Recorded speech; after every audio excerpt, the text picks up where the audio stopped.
মুক্তিযুদ্ধ বিষয়ক মন্ত্রণালয়ের উপদেষ্টা মুক্তিযোদ্ধা ফারুকী আজম বলেছেন, বাঙালির চেতনা মুক্তিযোদ্ধাদের এই জায়গায়ও গেল 15 বছর আওয়ামী সরকারের দুর্নীতি পৌঁছেছে।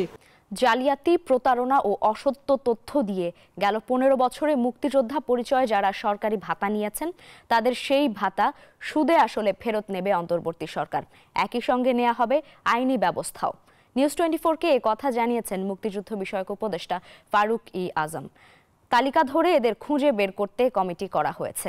বলেন, বর্তমানে মুক্তিযোদ্ধা হিসেবে ভাতা নেওয়া প্রায় 2 লাখের মধ্যে অর্ধেকই অমুক্তিযোদ্ধা। পরিবর্তন আসছে মুক্তিযোদ্ধার সংজ্ঞাতেও। শাহনাজ ইয়াসমিনের প্রতিবেদন।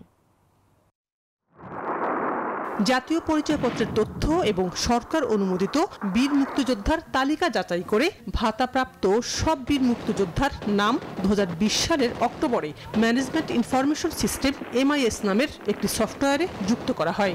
নাম অন্তর্ভুক্তির ক্ষেত্রে বিবেচনায় নেওয়া হয় লাল মুক্তিবার্তা, ভারতীয় তালিকা ও গেজেট। মুক্তিযুদ্ধ বিষয়ক মন্ত্রণালয়ের তথ্য বলছে, বর্তমানে এই সমন্বিত তালিকায় মুক্তিযোদ্ধার সংখ্যা প্রায় 2,07,000। এদের মধ্যে 463 জন বীরঙ্গনা সহ ভাতা পান 1,96,225 জন, যাদের মাসিক সম্মানী ভাতা 20,000, দুটি উৎসবে ভাতা পান 10,000, বিজয় দিবসের ভাতা 5,000 এবং বাংলা নববর্ষেও ভাতা পান 2,000 করে। আদালতে মামলা থাকায় 10,000-এর উপরে মুক্তিযোদ্ধার ভাতা স্থগিত রয়েছে। Double million offer Walton fridge কিনে পেতে পারেন 20 লক্ষ টাকা, রয়েছে কোটি কোটি টাকার নিশ্চিত উপহার। মুক্তিযুদ্ধ বিষয়ক মন্ত্রণালয়ের উপদেষ্টা মুক্তিযোদ্ধা ফারুকী আজম বলেছেন, বাঙালির চেতনা মুক্তিযোদ্ধাদের এই জায়গায়ও গেল 15 বছর আওয়ামী সরকারের দুর্নীতি পৌঁছেছে। ভাতার তালিকায় অনেক অমুক্তিযোদ্ধা রয়েছে যারা সত্যিকারের মুক্তিযোদ্ধাদের অসম্মানিত করেছে। তাদের খুঁজে বের করার উদ্যোগ নিয়েছে মন্ত্রণালয়। তালিকা পাঠানো হয়েছে সব জেলা উপজেলায়। সমন্বিত চেষ্টার মধ্য দিয়ে আমরা হয়তো এলাকা ভিত্তিক এবং জাতীয় ভিত্তিকে আমরা কিছু মুক্তিযোদ্ধাদের বের করতে পারবো। যারা মুক্তিযোদ্ধা না হয়েও মুক্তিযোদ্ধা, তারা যদি প্রমাণ না করতে পারে তাহলে তাদেরকে মুক্তিযোদ্ধার তালিকা থেকে আমরা বাদ দেব এবং দীর্ঘ সময় ধরে যে মুক্তিযোদ্ধার সুবিধাগুলো যে তারা ভোগ করেছেন সেই আঙ্গিকে তাদেরকে আমরা শাস্তির আওতায় আনতে পারবো। মুক্তিযুদ্ধে 30 লাখ শহীদ হয়েছে এমন তথ্যেরও যাচাই বাছাই শুরু করেছে মুক্তিযুদ্ধ বিষয়ক মন্ত্রণালয়। উপদেষ্টা বলেন, এই সংখ্যার কোনো দালিলিক প্রমাণ নাই, তাই এ নিয়েও বিভ্রান্তি রয়েছে জনমনে।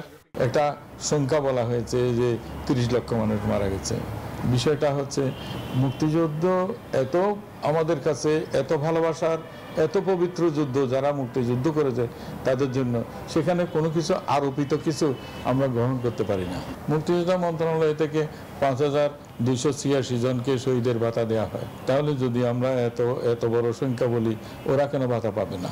জাতীয় মুক্তিযোদ্ধা কাউন্সিল জামুকা থেকে মুক্তিযোদ্ধাদের সংজ্ঞা নিয়েও প্রশ্ন উঠেছে, তাই সংজ্ঞার পরিবর্তন করে জামুকা আইন সংশোধন করা হবে বলেও জানান উপদেষ্টা। সরাসরি যুদ্ধ করেছে তাদের সাথে যারা নানান আঙ্গিকে সাহায্য সহযোগিতা করেছে সবাইকে সমান মর্যাদায় নিয়ে আসা হয়েছে।